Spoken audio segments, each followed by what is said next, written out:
Hello, my dear friends. Welcome to my YouTube channel, Avnish Kumar Study Point. Today we are going to learn about methods of calculating national income. तो प्यारे बच्चों, आज हम पढ़ने वाले हैं राष्ट्रीय आय के आकलन की विधि। बेसिकली इस पूरे चैप्टर में आपके 3 मेथड आते हैं, ठीक है। तो हम इस वीडियो में केवल इन्हीं 3 मेथड्स को समझने वाले हैं। उससे पहले हम थोड़ा सा इसके बैकग्राउंड में जाते हैं कि नेशनल इनकम होती क्या है, या फिर राष्ट्रीय आय हिंदी में कहते हैं इसको। राष्ट्रीय आय क्या होती है, ठीक है। तो राष्ट्रीय आय क्या होती है बच्चों?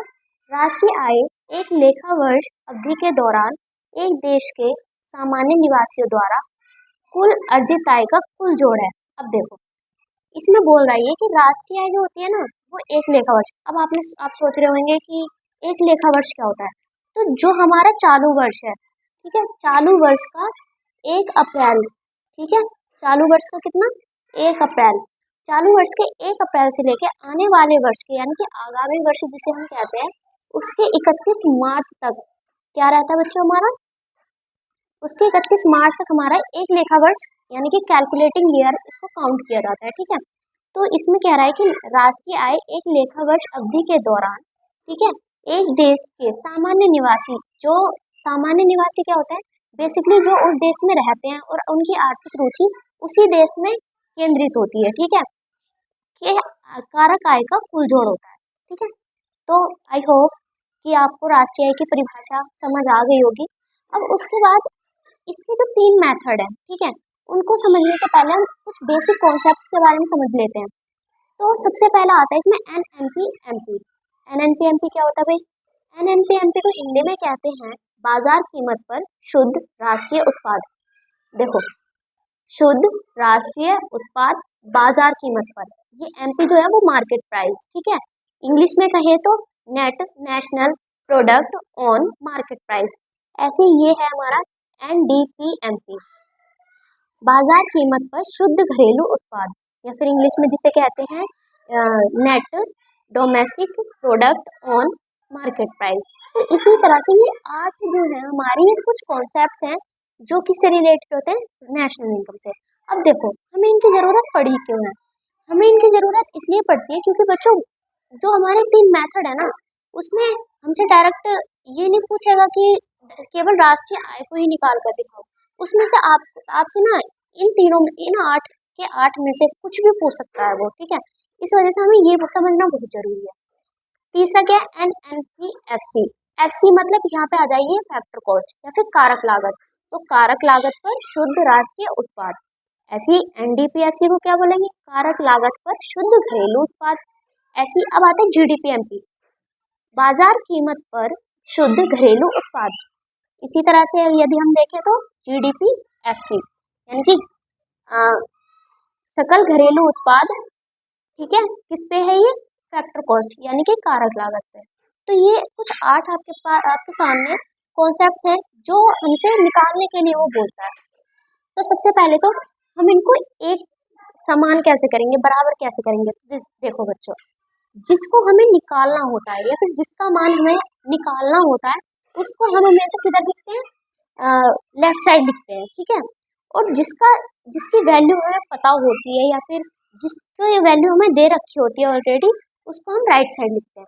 अब सबसे पहली बात, इनको बराबर कैसे करेंगे? तो देखो, ये क्या है? ग्रॉस, और ये क्या है? नेट। इनको देखते हैं पहले, ठीक है।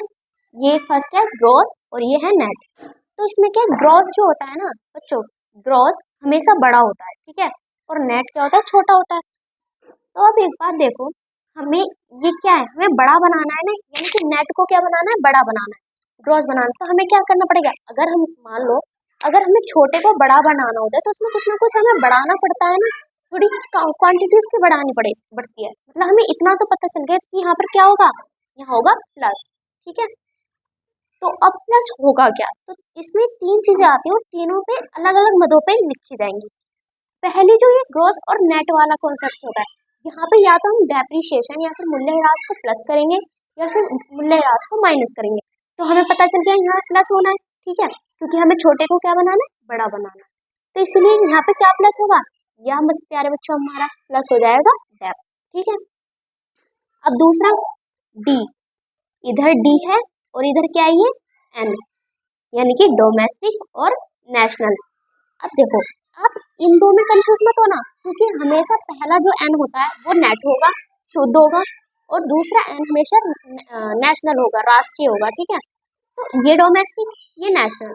डोमेस्टिक छोटा होता है, तो बच्चों जो हमारा घरेलू होता है, मतलब घरेलू स्तर पर यदि हम देखें, वो राष्ट्रीय स्तर से छोटा होता है।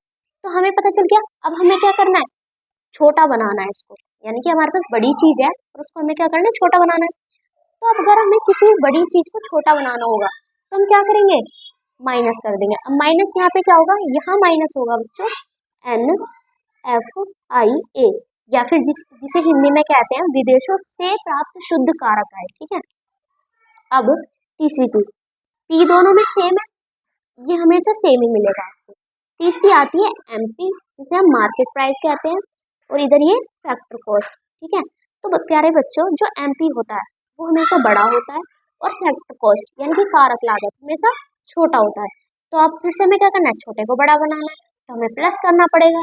इतना हमें पता चल गया कि हमें प्लस करना है। अब प्लस करना क्या है, तो वो करना है हमें NIT, यानी कि इसको कहते हैं शुद्ध अप्रत्यक्ष कर, ठीक है, नेट इनडायरेक्ट टैक्स। तो इतना समझ आ गया। अब ये हमने कर लिया। अब GDP MP किसके बराबर हो चुका है, NNPFC के बराबर हो चुका है प्यारे बच्चों, ठीक है। अब ये हमें पता चल गया। तो आपको ना इसी तरह से ये सारे जितने भी 8 के 8 हैं, इसको मेथड्स के अकॉर्डिंग हमें क्या करना पड़ेगा, चेंज करना पड़ेगा, उसके क्वेश्चन में जो हमें दिया होगा और क्वेश्चन में जिसको हमें निकालना होगा, ठीक है। इस तरह से हम उनको प्लस करेंगे। तो वी होप कि आपको ये समझ आ गया होगा। अब देखो पहला हमने क्या पढ़ा, मूल्यह्रास। मूल्यह्रास यानी कि डेप्रिसिएशन, ठीक है। अब मूल्यह्रास को ना और भी इसके नाम है, जैसे पहला नाम क्या है, अचल पूंजी का उपभोग। आपको पेपर में कई जगह पर अचल पूंजी का उपभोग भी लिखा मिलेगा, या फिर स्थिर पूंजी का उपभोग भी लिखा हुआ मिलेगा, तो आपको कंफ्यूज नहीं होना है, ठीक है। ये क्या है, हमारा डेप्रिसिएशन ही होगा, ठीक है। इसके अन्य नाम है दूसरा NIT, हमें पता है शुद्ध अप्रत्यक्ष कर। तीसरा आता है हमारे पास विदेशों से प्राप्त शुद्ध कारक आय, या फिर NFI जिसे हम कहते हैं, ठीक है। यानी कि जब फर्स्ट टर्म की बात होगी तो क्या प्लस या माइनस होगा, तो या तो प्लस डेप्रिसिएशन को प्लस किया जाएगा या फिर माइनस किया जाएगा। अगर सेकंड टर्म की बात होगी, ठीक है, सेकंड मद की बात होगी, तो क्या करेंगे प्यारे बच्चों, या तो NFI को प्लस करेंगे या फिर NFI को माइनस किया जाता है, ठीक है। अगर हम बात करें थर्ड टर्म की, ठीक है, तो वहां पर या तो NIT प्लस किया जाएगा या फिर NIT माइनस किया जाएगा, ठीक है। इतना समझ आया।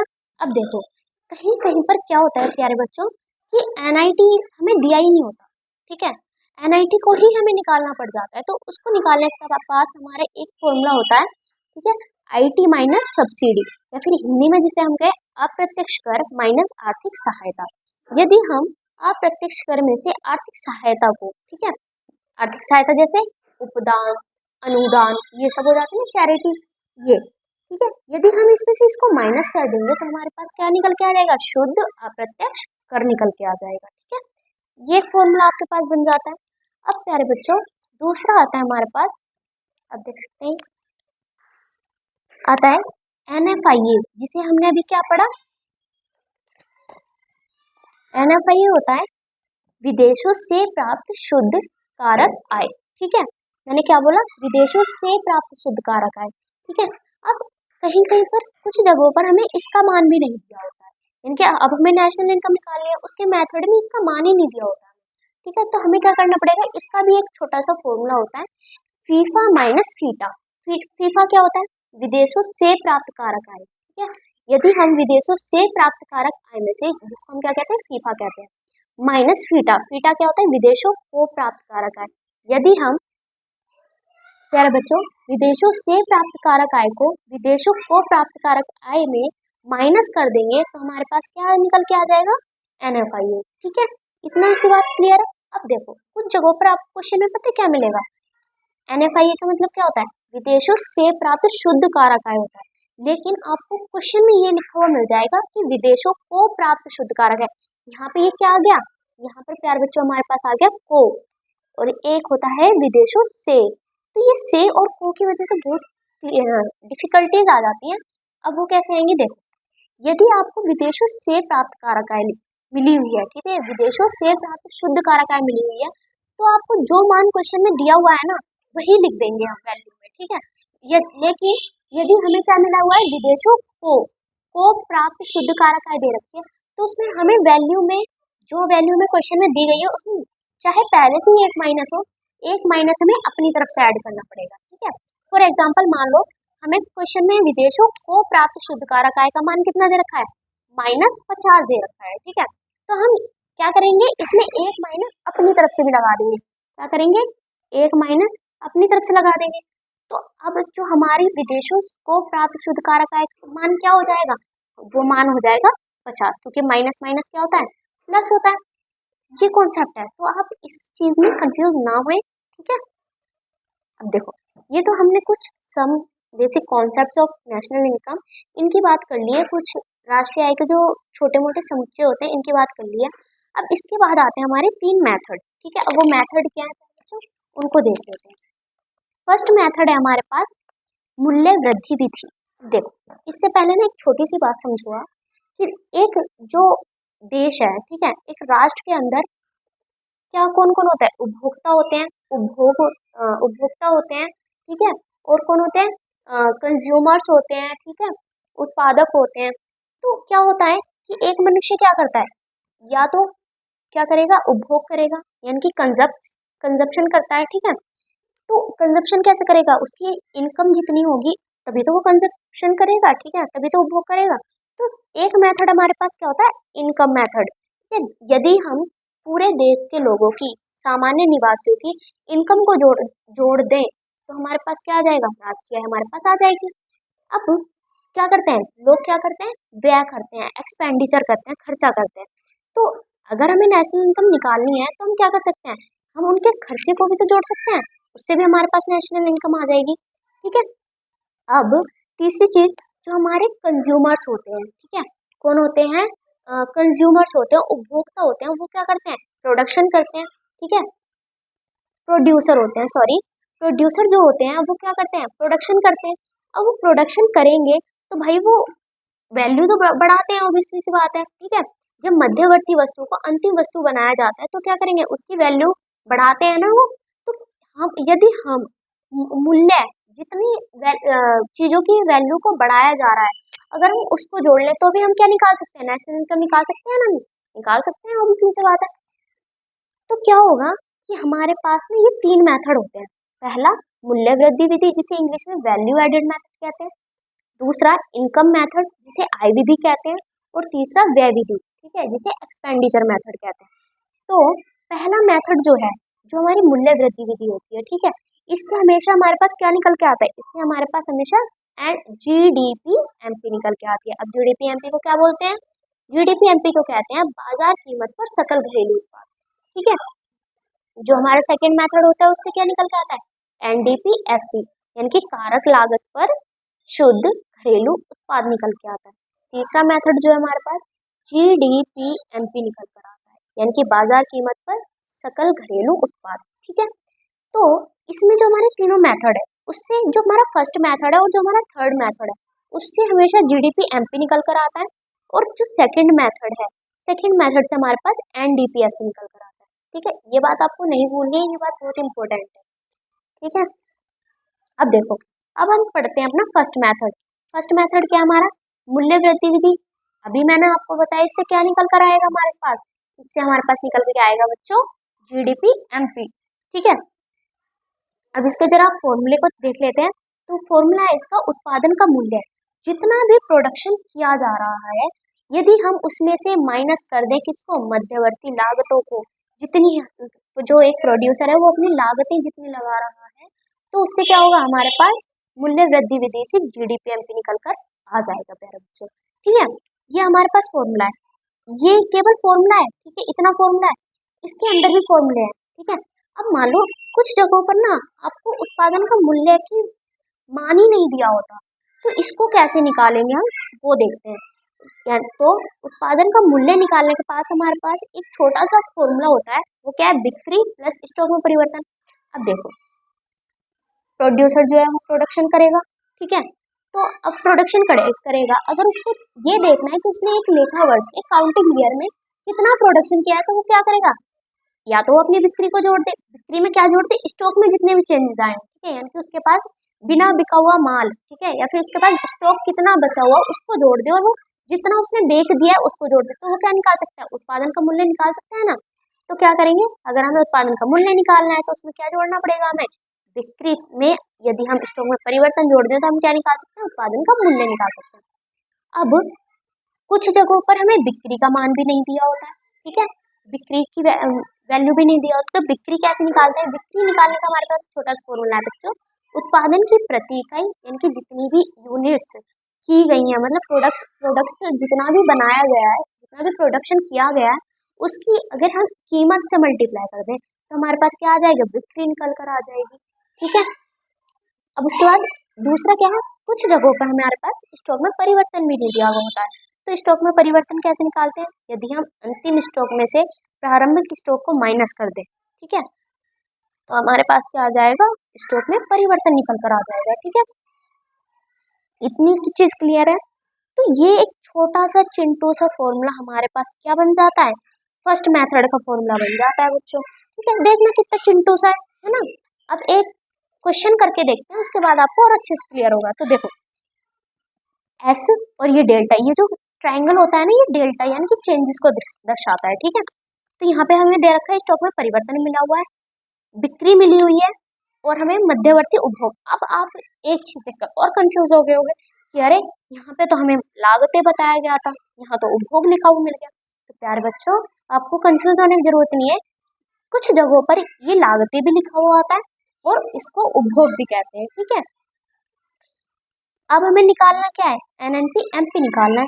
अब एक चीज और कंफ्यूज कर देगी आपको कि हमें क्या पता था, फर्स्ट मेथड से तो क्या निकल के आता है हमारे पास, जीडीपी एमपी निकल कर आ जाता है प्यारे बच्चों। तो हमें क्या करना पड़ेगा, लेकिन निकालना तो हमें एनएनपी एमपी है, तो हम क्या करेंगे, फर्स्ट मेथड से पहले इसको निकाल लेते हैं, क्योंकि अभी हमने क्या सीखा था पीछे कि हम यहाँ पर इनको चेंज भी कर सकते हैं, ठीक है। तो देखो फर्स्ट मेथड हमारे पास क्या है, G D P M P बराबर उत्पादन का मूल्य माइनस मध्यवर्ती लागतें, या फिर इसको क्या कह देते हैं, उपभोग भी कह देते हैं, ठीक है। इतना हो गया। जीडीपी एमपी हम निकालना है, उत्पादन का मूल्य हमें दिया ही नहीं है, लेकिन हमें उसके बजाय क्या मिला हुआ है, बिक्री भी मिली हुई है और स्टॉक भी मिला हुआ है, ठीक है। तो उत्पादन का मूल्य कैसे निकाल लेंगे हम, बिक्री कितनी है 40 प्लस स्टॉक में परिवर्तन कितना दिया हुआ है, ओ सॉरी बच्चों, बिक्री हमारे पास है 50 और स्टॉक में परिवर्तन हमें दिया हुआ है 40, ठीक है, माइनस मध्यवर्ती उपभोग हमें मिला हुआ है 100। इतना क्लियर है, ठीक है। अब उसके बाद क्या करेंगे हम, ये क्या हो जाएगा, प्लस हो जाएगी, तो कितना आ गया 90 माइनस 100, तो कितना आ गया ये आ जाएगा हमारे पास -10। जीडीपी एमपी की कितनी वैल्यू आ गई हमारे पास, -10, ठीक है। अब देखो अब क्या करेंगे हम, जीडीपी एमपी हमें पता चल गई, इसको एनएनपी एमपी के बराबर कर देते हैं। तो देखो जो हमें निकालना होता है उसको हम कहाँ लिखते हैं, उसको हम लिखते हैं लेफ्ट साइड एनएनपी एमपी, और जो हमें दिया गया होता है उसको हम राइट साइड लिखते हैं, तो G D P M P. अब देखो इधर क्या है, ये ग्रॉस है और इधर नेट है। ग्रॉस क्या होता है, बड़ा होता है, बड़े को छोटा बनाना है तो माइनस करेंगे, माइनस क्या कर देंगे हम,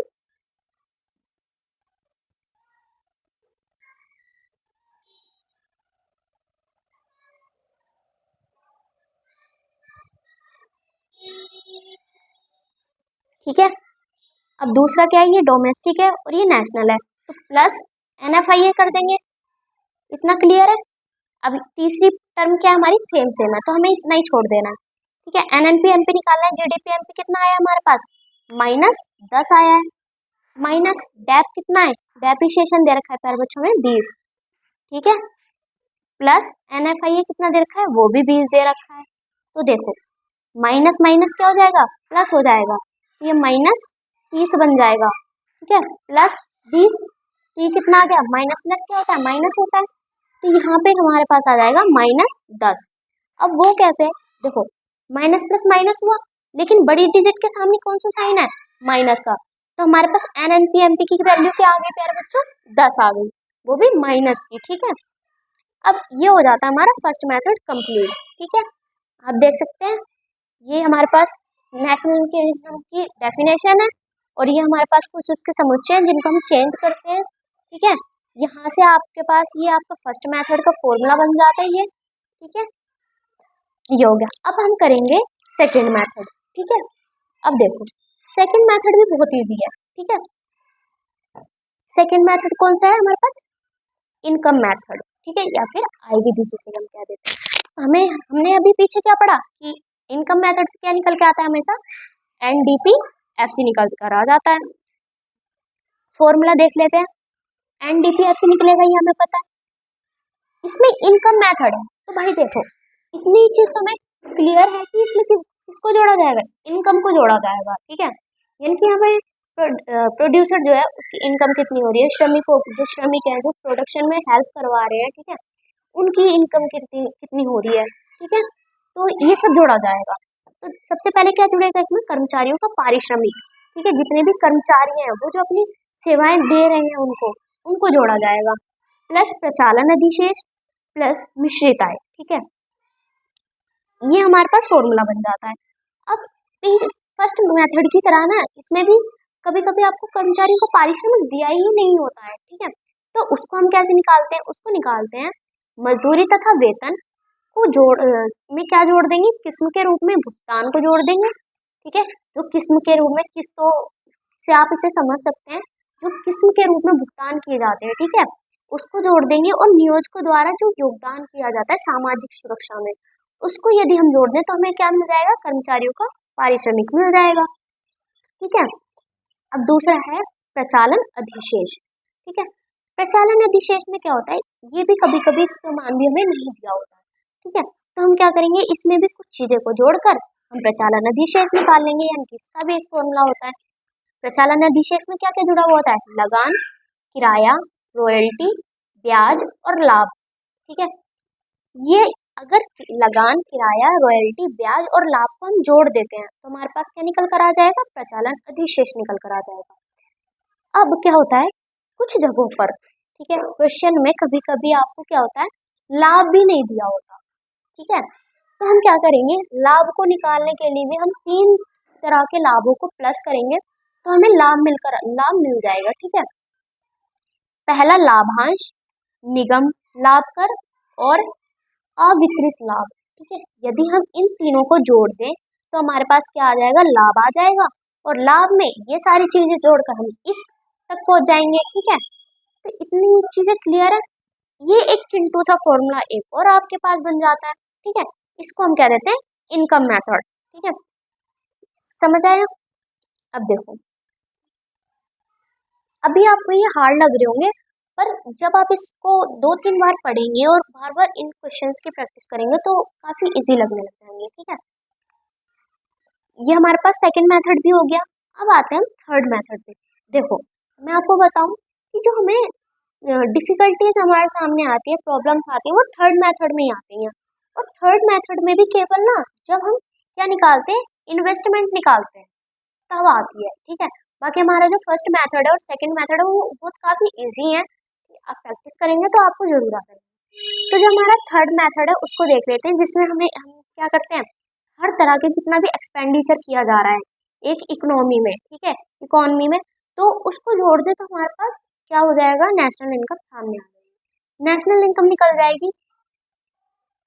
तो हमारा थर्ड मेथड जो है उससे हमें पीछे ही हमने पढ़ा था कि उससे क्या निकल कर आता है हमारे सामने, जीडीपी एमपी निकलता है। यानी कि पीछे हमने पढ़ा था ना फर्स्ट मेथड से और थर्ड मेथड से क्या निकलेगा, जीडीपी एमपी निकलती है, और सेकंड मेथड से केवल और केवल सेकंड मेथड से क्या निकलता है, एनडीपी एफसी निकलती है। प्यारे बच्चों, इसका फॉर्मूला देख लेते हैं। इसका फॉर्मूला होता है सी प्लस जी प्लस आई प्लस एक्स माइनस एम। ठीक है, अब देखो ये क्या है, सी जी आई एक्स एम, ये सब क्या है तो अभी बताते हैं आपको। सी होता है जो उपभोक्ताओं द्वारा व्यय किया जाता है। ठीक है, कंजप्शन पर जितना भी एक्सपेंडिचर किया जाएगा, कंजप्शन पर जितना भी खर्च किया जाएगा उसको क्या कहते हैं, सी, यानी कि उपभोक्ताओं द्वारा किए गए व्यय को। जी समझ गए होंगे आप, गवर्नमेंट आ जाएगी, यानी कि गवर्नमेंट जितना भी खर्चा करती है उसको जोड़ देंगे। और तीसरा, जितने भी हमारे प्रोड्यूसर्स होते हैं वो इन्वेस्ट जितना भी करते हैं। अब देखो भाई, यहाँ पे इन्वेस्टमेंट को हम क्यों जोड़ रहे हैं? जब हम इन्वेस्ट करेंगे, प्रोड्यूसर क्या होते हैं, इन्वेस्ट करते हैं, और जब वो इन्वेस्ट करते हैं तो उससे कुछ ना कुछ प्रोडक्शन होता है ना। और जब प्रोडक्शन होता है तो उससे क्या होती है, लोगों की इनकम बढ़ती है, इनकम जनरेट होती है। और जब इनकम जनरेट होती है तो क्या क्या करते हैं, अपना कंजप्शन करने के लिए, जितने भी उपभोक्ता हैं वो कंजप्शन करने के लिए एक्सपेंडिचर करते हैं ना भाई, खर्चा तो करते हैं। तो इसीलिए यानी कि जो इन्वेस्टमेंट किया जाता है एक इकोनॉमी में, उससे भी क्या होता है, जो हमारे एक्सपेंडिचर्स होते हैं वो बढ़ते हैं। ठीक है, तो इसीलिए हमें यहाँ पर क्या जोड़ा जाता है, इन्वेस्टमेंट को भी जोड़ा जाता है। ठीक है, अब दूसरा एक्स माइनस एम। अब ये एक्स और एम क्या है, तो एक्स होता है एक्सपोर्ट माइनस इम्पोर्ट, यानी कि निर्यातों में से यदि हम आयातों को, जितना भी हम निर्यात कर रहे हैं उसमें से जितना भी हम आयात कर रहे हैं, ठीक है, उसमें से निर्यात में से यदि हम आयात को माइनस कर दें तो हमारे पास क्या आ जाएंगे, शुद्ध निर्यात आ जाएंगे। ठीक है, अब देखो, हम यहाँ अपने देश से दूसरे देशों में चीजों का निर्यात कर रहे हैं, बेच रहे हैं, तो भी हम क्या कर रहे हैं, खर्चा कर रहे हैं ना भाई। बेशक वहां पर किस तरह से खर्चा हो रहा है वो बताती हूँ आपको। हमने प्रोडक्शन किया, हमने अपनी लागतें लगाई, और उसके बाद हमने अपनी चीजों को दूसरे लोगों पे बेच दिया, तो उससे क्या हुआ, इनकम तो हमारी जनरेट हुई है ना, यानी कि एक्सपेंडिचर तो हमने किया। अब इम्पोर्ट यानी कि आयात, ठीक है, जितना भी हम दूसरे देशों से या फिर विदेशों से जितनी भी चीज हम खरीदते हैं वहां पर भी हम खर्चा करते हैं। इसीलिए हम X minus M, export minus import, ठीक है, इससे क्या निकल जाता है, हमारे पास शुद्ध निर्यात निकल कर आता है। ये हमारे पास एक फॉर्मूला बन जाता है किसका, थर्ड मेथड का, जो हमारी व्यय विधि है। दोबारा से एक बार रिकॉल कर लेते हैं। उपभोक्ताओं द्वारा किया गया व्यय प्लस सरकार द्वारा किया गया व्यय, तीसरा जो जितने भी जो हमारे प्रोड्यूसर होते हैं उनके द्वारा किया गया इन्वेस्टमेंट जितना भी होता है उसको जोड़ लें, और एक्स माइनस एम यदि हम शुद्ध निर्यातों को जोड़ लें तो हमारे पास क्या आ जाएगी, निकल के जीडीपी आ जाएगी।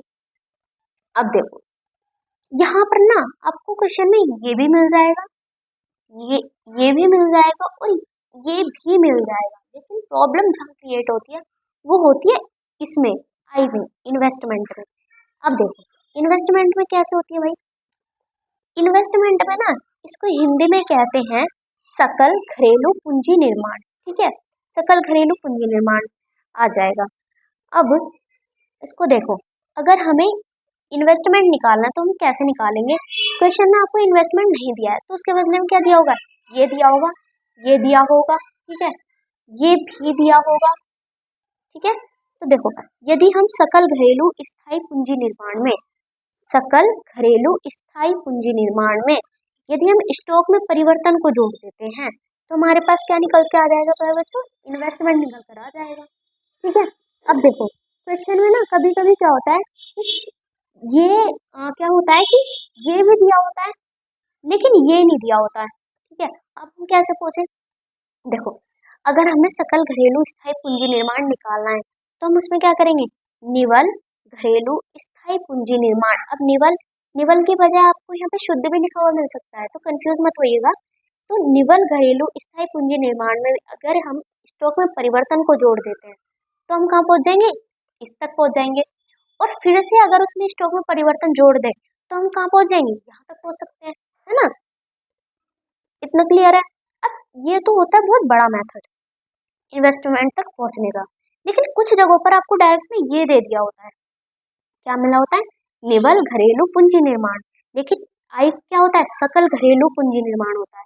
तो डायरेक्ट हम अगर निवल घरेलू पूंजी निर्माण में अगर यदि हम डायरेक्ट मूल्यह्रास को जोड़ दें, किसको जोड़ दें प्यारे बच्चों, मूल्यह्रास को जोड़ दें, तो हम डायरेक्ट आई पर पहुंच सकते हैं। ठीक है, तो कंफ्यूज मत होइएगा, ये बहुत मैं समझ सकता हूँ कि मतलब इसमें ना बहुत प्रॉब्लम्स आती हैं इन्वेस्टमेंट को निकालने में। ठीक है, तो इतना एक बार दोबारा से बता रिकॉल कर लेते हैं। ठीक है, इन्वेस्टमेंट को अगर निकालना है तो सकल घरेलू स्थायी पूंजी निर्माण में अगर हम स्टॉक में परिवर्तन जोड़ दें तो यहाँ पहुंच जाएंगे। अगर हमें ये निकालना है तो हम क्या करें, निवल घरेलू स्थायी पूंजी निर्माण में स्टॉक में परिवर्तन जोड़ रहे हैं तो हम कहाँ पहुंच जाएंगे, यहाँ पहुंच जाएंगे। ठीक है, और फिर उसमें स्टॉक में परिवर्तन जोड़ के फिर हम यहाँ पहुंच सकते हैं। लेकिन इसका एक शॉर्टकट मेथड है, अगर हमें डायरेक्ट ये दे दिया क्वेश्चन में, क्या दे दिया, ये दे दिया, तो हम डायरेक्ट मूल्यह्रास इसमें जोड़कर कहाँ पहुँच सकते हैं, यहाँ तक पहुँच जाएंगे। ठीक है, तो ये हमारे कुछ मेथड्स थे। ये होता है हमारा इनकम मेथड भी हमने पढ़ लिया, एक्सपेंडिचर मेथड भी पढ़ लिया। ठीक है, और उसके बाद इधर ये हमने फर्स्ट मेथड भी पढ़ लिया। ठीक है, ये कुछ 3 मेथड हैं जो हमारी नेशनल इनकम के चैप्टर में से क्या आते हैं, बस ये 3 मेथड ही आते हैं। आपका पेपर में ना 6 नंबर का क्वेश्चन होता है, या फिर कभी कभी क्या होता है 3 नंबर का क्वेश्चन आता है, 3 नंबर लिखने वाला आ जाता है। ठीक है, तो क्या होता है इस क्वेश्चन में से मैक्सिमम ये रहता है, या तो आपसे सावधानियां पूछेंगे या फिर आपसे एक न्यूमेरिकल आता है। तो न्यूमेरिकल के लिए प्यारे बच्चों आपको ये 3 मेथड बहुत अच्छे से आने चाहिए, तभी आप उस नंबर को गेट कर पाएंगे। ठीक है, तो आई होप कि आपको ये 3 मेथड जो मैंने आपको बताया वो समझ आ गए होंगे। वीडियो अच्छी लगे तो इसको लाइक करें, शेयर करें और अपने फ्रेंड्स के साथ इसको शेयर करें जिनको इस चैप्टर समझ नहीं आता है, या फिर जिनको जो 12th में आपके फ्रेंड्स या फिर भाई बहन के कजन उन तक शेयर करें और हमारे चैनल को सब्सक्राइब कर दें। थैंक यू, धन्यवाद, बाय। भाई बंद करो आके होगी।